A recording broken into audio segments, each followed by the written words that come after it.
साथ लगातार जुड़े हुए। सर्वेश, स्क्रीन पर दो तस्वीरें इस वक्त चल रही हैं, सीसीटीवी की दोनों तस्वीरें हैं और उसमें साफ दिख रहा है बिजी रोड, गाड़ी रुकती है, दो हमलावर फायर करते हैं और वहां से निकल जाते हैं।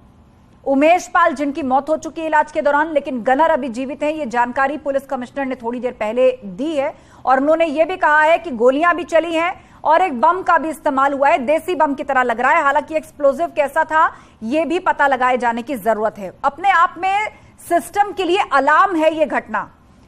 कोई आपराधिक नेटवर्क क्या फिर से जिंदा होने की कोशिश कर रहा है?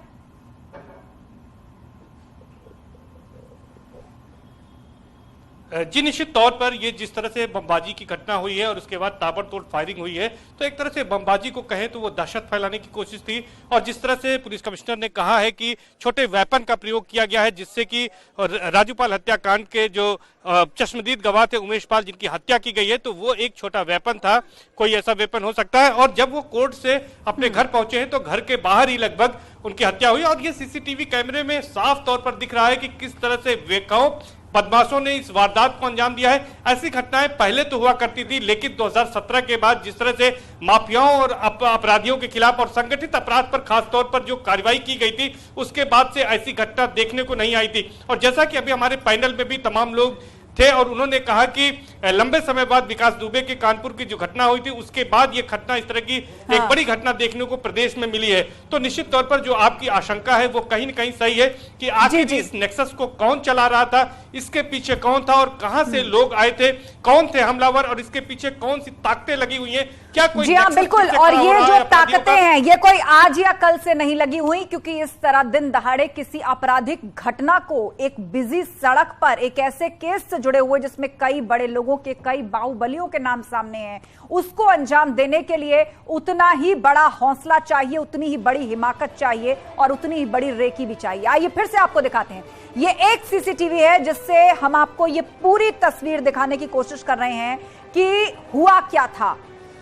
उमेश पाल कोर्ट में गवाही देने के लिए जाते हैं अपने गनर के साथ, उन्हें सुरक्षा मिली हुई। कोर्ट से बाहर निकलकर वो अपनी गाड़ी से वापस आ रहे हैं और घर से चंद कदम की दूरी पर उनकी गाड़ी रुकी थी। इसके ठीक आगे बताया जा रहा है कुछ कदम की दूरी पर ही उनका घर था, लेकिन उन बदमाशों को, उन शूटर्स को पता था ये गाड़ी यहां पर रुकती है, ये रेड लाइट है और उससे 10 कदम पे घर है और वही जगह चुनी शूटर्स ने निशाना बनाने के लिए।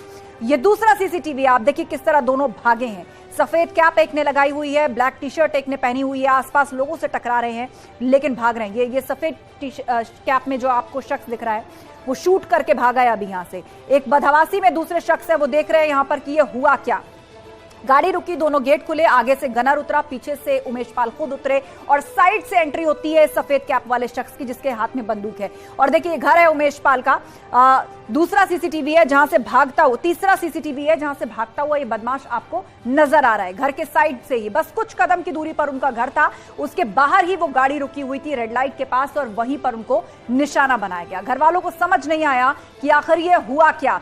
और देखिए उसके बाद ये जो धुआं धूल आपको नजर आ रही है, दरअसल वही देसी बम बताया जा रहा है जो कि हमलावर अपने साथ लाए थे। ताबड़तोड़ गोलीबारी तो की ही, गोलियां तो बरसाई ही और उसके साथ साथ वहां पर बॉम्ब भी फेंका। ये देखिए आप, चारों तरफ धुआं हो गया। ये चौथा सीसीटीवी है जिसमें कुछ नजर नहीं आ रहा, वही धुएं का गुबार और धूल नजर आ रही है। एक गनर वहां से जान बचाता हुआ भागता हुआ नजर आ रहा है जो कुछ सेकंड्स के लिए हमें दिखा था। ये पांचवा सीसीटीवी है घटना का, यहां पर भी नजर डालिए। मैं थोड़ा सा पीछे हटकर, मुझे थोड़ा और क्लैरिटी से नजर आएगा। आप लोग भी कम देख पा रहे होंगे क्योंकि यहां धुआं काफी ज्यादा है। ये वो मोमेंट है जब बम फेंक दिया गया था, बम फेंक दिया गया था, चारों तरफ धूल और धुआं फैल गया था। ये वो सफेद रंग की गाड़ी जिसमें उमेश पाल खुद सवार थे, आगे दोनों गनर्स बैठे हुए थे। और इससे जुड़ी एक बड़ी खबर भी जान लीजिए, उमेश पाल की दिन दहाड़े हत्या कर दी गई। राजू पाल हत्याकांड के गवाह उमेश पाल की हत्या कर दी गई। दोनों गनर गंभीर रूप से घायल हैं, उन पर गोलियां बरसाई गई, देसी बम फेंके गए। पुलिस की कई टीमें हमलावरों की तलाश में जुटी हुई है, 8 से 10 टीमें हैं। और थोड़ी देर पहले बीजेपी प्रवक्ता आलोक अवस्थी हमें बता रहे थे कि एसटीएफ को भी लगाया गया है हमलावरों को ढूंढने के लिए। उमेश पाल की दिन दहाड़े हत्या कर दी गई और उसका एक्सक्लूसिव सीसीटीवी फुटेज न्यूज 18 आपको दिखा रहा है कि कैसे घात लगा के पूरी तैयारी के साथ, पूरी रेकी रिसर्च के साथ कहां गाड़ी रुकती है, गनर्स की पोजीशन क्या है, पीछे कौन बैठा है, आगे कौन बैठा है, घर से कितनी दूरी है, मुफीद जगह कौन सी रहेगी, वो सब कुछ देखकर हमलावरों ने इस पूरी घटना को अंजाम दिया है। घटना का सीसीटीवी फुटेज सामने आ चुका है। ताबड़तोड़ फायरिंग और बम फेंकते हुए दिख रहे हमलावर। 8 से 10 टीमें पुलिस की हमलावरों की तलाश में जुटी हुई हैं।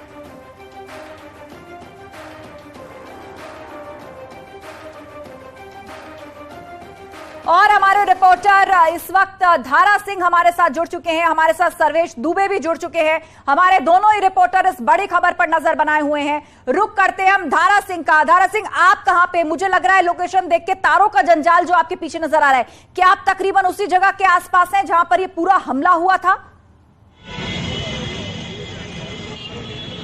निश्चित तौर पर बनता है वही तरह की इलाका है जहाँ पर उमेश पाल की दिन दहाड़े तो हमलावरों की तरफ से बमबारी की जाती है, जिसमें उमेश पाल समेत 3 लोग घायल होते हैं। अस्पताल में डॉक्टरों ने उमेश पाल की मृत घोषित कर दिया। भाई, इस घटना के बाद इलाहाबाद प्रशासन हरकत में आकर लगातार पुलिस की 3 टीमें हमलावरों की गिरफ्तारी के लिए उनके तलाश में जिले में नाकेबंदी की गई है, उनकी पड़ताल की जा रही है। इसके साथ साथ जो पुलिस के आला अधिकारी हैं वो मृतक के घर पहुंचे हैं और परिवार के लोगों से बातचीत किए हैं। इस मामले में सीपी रमेश शर्मा की तरफ से अब तक बयान सामने आया है, जिसमें उन्होंने साफ तौर पर कहा है कि परिजनों की तरफ से जो भी शिकायती पत्र दिया जाएगा उसके आधार पर मुकदमा दर्ज कर कार्रवाई की जाएगी। लेकिन जिस तरह से 25 जनवरी 2005 को राजू पाल की हत्या की जाती है, यानी जहां पे मैं खड़ा हूं यहीं से चंद कदम की दूरी पे कहा जा सकता है। जी धारा सिंह मैं चाहूंगी धारा सिंह, आप तक मेरी आवाज आ रही है तो मैं चाहूंगी, क्योंकि आप उसी जगह है, उसी लोकेशन पे जो अभी हम सीसीटीवी में दिखा रहे थे, आप थोड़ा सा मूवमेंट कीजिए, आसपास लोग वहां पे उस जगह तक जाइए, अगर आप दिखा पाए दिखाने की कोशिश कीजिए कहां वो गाड़ी रुकी थी, उसके बाद कितनी दूरी पर घर रह गया था उमेश पाल का जहां उन्हें शूट किया गया, किस तरफ से हमलावर भागे थे। थोड़ा सा पीछे जाकर अगर आप और क्लैरिटी से दिखा पाए दर्शकों को तस्वीरें। निश्चित बता दो कि जैसे हो हाई कोर्ट से अपने घर के लिए आया तो वही स्थान में दिखाना चाहूंगा अपने तरीके, ये वही गली है। इसी स्थान पे यहाँ पे जैसे उमेश पाल उतरते हैं तभी 4 से 5 हमलावर लगातार उन पर फायरिंग करते हैं, ताबत से गोलियां चलाते हैं, बम से हमला करते हैं, बमबारी होती है, अफरा तफरी मच जाती है, जिसके बाद उमेश पाल व उसके अन्य जो सुरक्षा कर्मी जब तक कुछ समझ पाते हैं तब तक लगातार उन पर फायरिंग करके उनको लहूलुहान कर दिया जाता है। अपनी जान बचाने के लिए भागने का भी प्रयास करते हैं, लेकिन वो विफल करते, क्योंकि हमलावरों की संख्या 4 से 5 बताई जा रही है। ऐसे में इतने पूरी तैयारी से आए हुए तो जरा भी मौका नहीं दिया गया, सुरक्षा कर्मी को भी अलग मौका नहीं दिया गया है। बिल्कुल आपने वो जगह दिखाई, वो गली दिखाई जहां बाहर गाड़ी रुकी थी और उसी गली के अंदर बस कुछ कदमों की दूरी पर घर रह गया था उमेश पाल का, लेकिन उन्हें वहीं शूट कर दिया गया। और उमेश पाल के वकील विक्रम सिन्हा हमारे साथ फोन लाइन पर जुड़ गए हैं, जो इस हत्या से थोड़ी देर पहले तक उनके साथ थे, क्योंकि वो अपनी गवाही दर्ज कराकर लौट रहे थे। विक्रम सिन्हा जी, आपसे समझना चाहेंगे कि आखिरी मुलाकात और बात आपकी उमेश पाल से क्या हुई थी, उस दिन कोर्ट में क्या हुआ? हम लोग आज फाइनल बहस कर रहे थे। राजूपाल हत्या के बाद उमेश पाल का जो अपराध हो गया था उसके बाद सुहाई कोर्ट में हुई थी, उसके बाद उसमें फाइनल आज बहस चल रही थी। डिफेंस की बहस थी, हम लोग की प्रोसिक्यूशन की खत्म हो चुकी थी। आज साहब ने डेडलाइन दिया था कि आज आप लोग बहस खत्म करेंगे, तो 2:30 बजे बहस स्टार्ट हुई, 3:45 साढ़े 4 तक वहाँ बहस हुई है जी। और फिर उसके बाद ये कोर्ट से निकले। जी आपने कहा, जी आपकी आवाज आ रही है, आपने कहा 3:45 तक कोर्ट में बहस हुई और उसके बाद आप लोग निकले, वो निकले। तो जाइए, हम थोड़ा सा आप लोग के साथ हैं तो मैं तुमसे बात कर जी, हम थोड़ी देर बाद आपसे कनेक्ट हो। विक्रम जी आप तक आवाज पहुंच रही है मेरी? तो लगता है संपर्क उनसे टूट गया है। उन्होंने इतनी तो जानकारी दी, उस दिन कोर्ट में बहस हुई थी और करीब 3:45 बजे वो बहस खत्म हुई होगी, और बहस खत्म होने के बाद जो है वो निकले कोर्ट से, और ये जो घटना थी सीसीटीवी के टाइम कोड के हिसाब से तकरीबन 4:30 बजे के आसपास हुई है। और पुलिस इस मामले को इन्वेस्टिगेट कर रही है। क्या जानकारी पुलिस कमिश्नर प्रयागराज ने दी वो भी आपको दिखा देते हैं।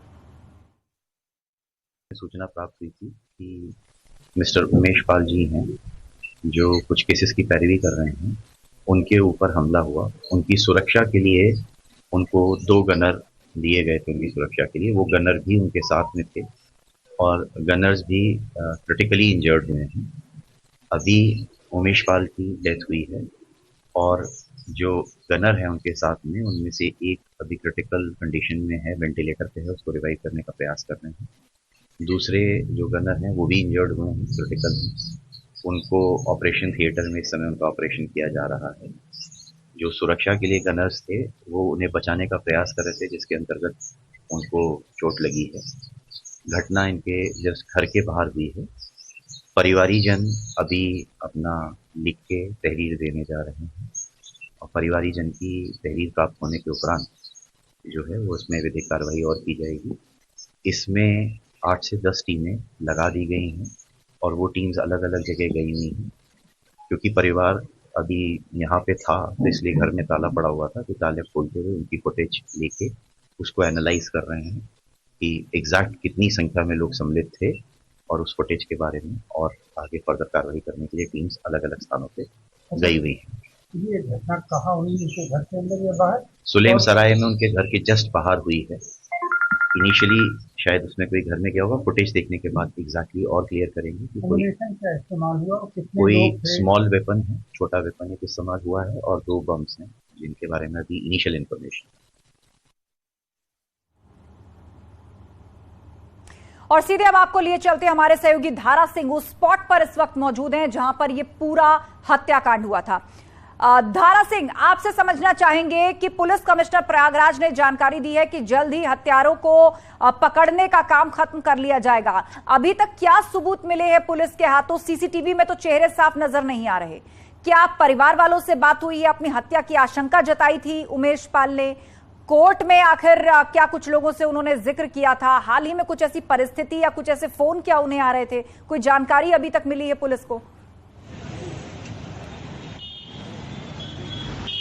घटना के बाद से लगातार पुलिस की टीम, लेकिन ऐसे में सबसे बड़ा यह भी सवाल है कि यहाँ पर इतने हाई प्रोफाइल मामले में प्रमुख गवाह थे राजूपाल हत्याकांड में, जिसका ट्रायल है, हो सकता है कि अगले कुछ महीने में इसका फैसला भी आने था।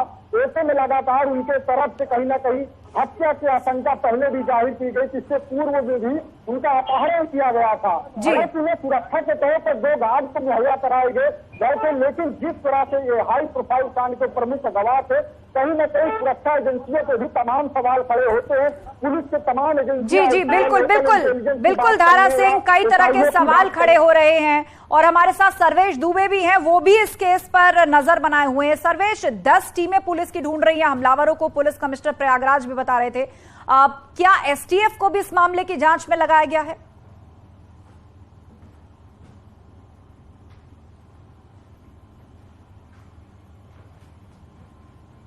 की कार्रवाई की जा रही है और जिस तरह से पुलिस कमिश्नर ने बताया है कि इसमें 8 से 10 टीमें लगाई गई हैं, एसटीएफ को लगाया गया है ताकि आरोपी जो है, जो हमलावर हैं, उनकी गिरफ्तारी की जा सके और मामले का खुलासा किया जा सके। क्योंकि सीसीटीवी में साफ तौर पर दिख रहा है कि जो हमलावर हैं वो बेखौफ होकर आए थे और उन्होंने नकाब भी नहीं पहन रखा था। हालांकि हाई रेजोल्यूशन के वो सीसीटीवी कैमरे नहीं है जिससे कि उनकी पहचान हो सके, लेकिन फिर भी वो ये पता चल रहा है कि कितने अलग अलग एंगल से देखने पे पता चल रहा है। बिल्कुल और ये सबसे महत्वपूर्ण सुराग पुलिस के हाथ में है। सीसीटीवी फुटेज कई एंगल से, अलग अलग कैमरों से हमने भी दिखाया कि क्या डिटेल सीसीटीवी से मिली है। पुलिस इसे और गंभीरता से और गहनता से खंगाल रही है। आप दोनों का बहुत बहुत शुक्रिया। नजर बनाए रखिए, इस बड़ी खबर से जुड़ी अपडेट आप तक पहुंचाएंगे। फिलहाल एक ब्रेक के लिए रुकते हैं।